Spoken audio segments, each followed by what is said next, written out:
the Speeding Bulletin. My name is Steve Younis from supermanhomepage.com. This is all the Superman related news that happened during the week February 18 to February 24, 2011. We have sad news to start off this Speeding Bulletin with comic book writer and animation producer Dwayne McDuffie passing away this week. According to a report on comicbookresources.com, McDuffie died due to complications following a surgical procedure he underwent Monday evening. Our condolences to his wife and family on this tragic loss of one of the industry's most respected people. All-Star Superman, the new animated movie from Warner Brothers, is now available on DVD and Blu-ray. The Superman homepage had two staff reporters, Jeffrey Bridges and Rennie Cowan, attend the LA premiere of the All-Star Superman animated movie on February 17th.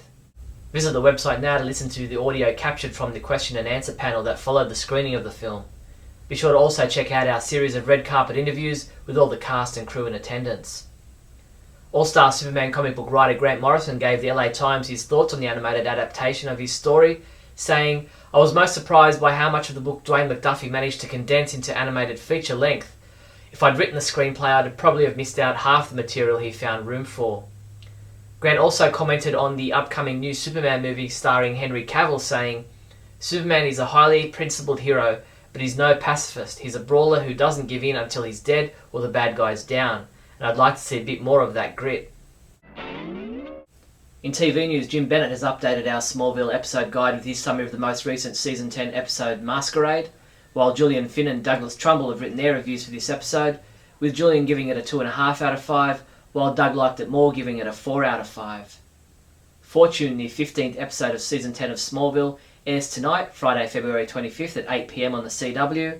In this episode, everyone loses their memory after drinking spiked champagne, courtesy of Zatanna, at Clark and Lois's bachelor and bachelorette parties. While hunting for her missing engagement ring with Oliver, Lois is accused of theft by Fortune, the casino owner.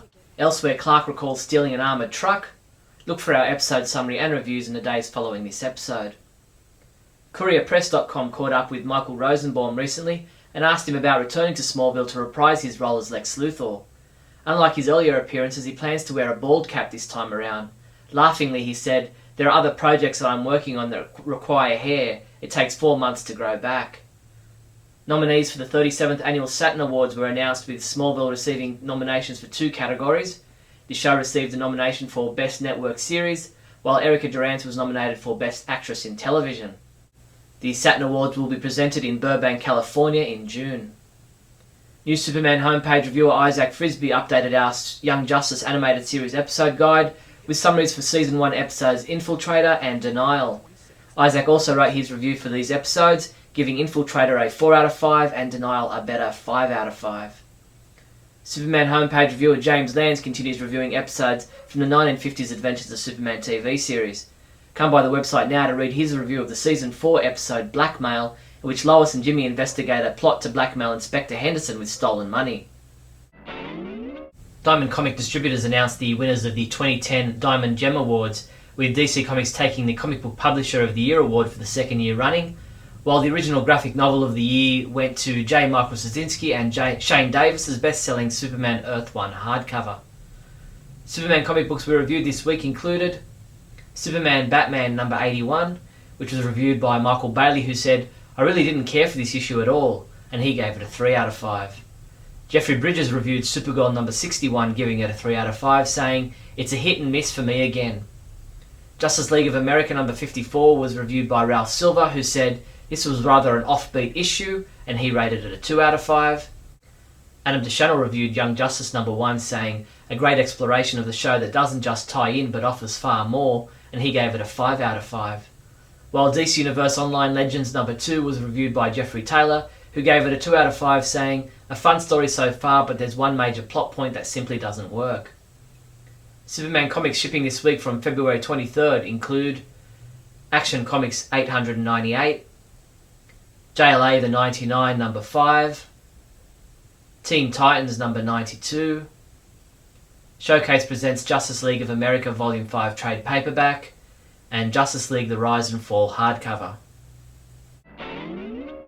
Now the news, episode 74 of Radio KAL, the monthly podcast of the Superman homepage, is now online. In this month's podcast, Scotty and I discuss Henry Cavill as Superman, female movie role rumours, All-Star Superman animated movie, Michael Rosenbaum returning to Smallville, Connor Kent, Young Justice episodes, Superman comics, and more. Be sure to also check out The Last Son of Krypton Chapter 74 and Lost Daughter of Krypton Chapter 46 audio dramas from pendantaudio.com. Australian comics, sci-fi and fantasy fans want to head to Armageddon Expo 2011 in either Sydney this weekend or Adelaide across March 5th and 6th. The Sydney Expo this weekend is at the Dome in Olympic Park, Homebush Bay, where Laura Vandervoort, who plays Supergirl on Smallville, will be a celebrity guest. Metropolis, Illinois will be the site of Fandom Fest Metropolis, a comic book and toy show on Saturday and Sunday, March 5th and 6th. The event will be held at the Metropolis Community Centre with admission only $5 for each day. Visit comiccitytn.com for more info. That's all the Superman news there was for the week February 18th to February 24th. I'm Steve Younis from supermanhomepage.com. Great Scott! Great Scott! Great Scott!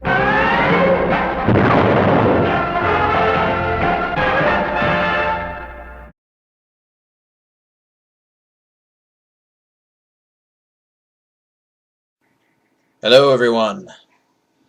Welcome to Great Scott. I'm Scotty V. It's good to see you. There were a couple of things that happened this week that I wanted to comment about, and the first is kind of a sad bit of a downer. Dwayne McDuffie, the screenwriter of All-Star Superman and writer for DC animation and comic books over the years, has passed away.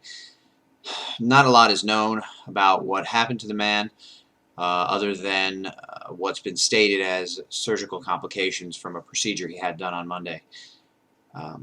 Last week, I had the pleasure of meeting him. It's the first time I've met him, although I've heard several people mention that they did meet him and that he was a very nice guy. He also seemed like a genuine superhero, comic book, and Superman fan, and he did a very nice job on All-Star Superman. I think he was a talented guy and highly professional. He talked to us for 45 minutes to an hour before the film, and he was very friendly, knowledgeable, and happy to be speaking with us. You can read the interview at the Superman homepage, and there's also several video interviews, I believe, as well that you can find. I know there's at least one on the Superman homepage as well if you'd like to get to know Dwayne a little bit better. So we're all going to miss him, and condolences go out to everyone affected by this. The other thing is a little more a positive note, I think. The rumor is that Jonathan Kent has been cast for the new Superman movie and that it will be Kevin Costner. Now, over the years, I wouldn't say I've been a giant fan of Kevin Costner, but I have enjoyed him in some movies that he's chosen to do, and I think that if he was cast as Jonathan Kent, the other rumor is that he's been cast as an important role, but it hasn't been decided yet which one it is, or hasn't been announced which it is. I think he embodies the spirit of Americana, and I think his demeanor and the way he speaks can embody that rather well. So I think this is good. If he was in fact cast, and if he's going to be Jonathan Kent, I'm excited. That's all for now. Thanks for tuning in to Great Scott, and remember, look up in the sky.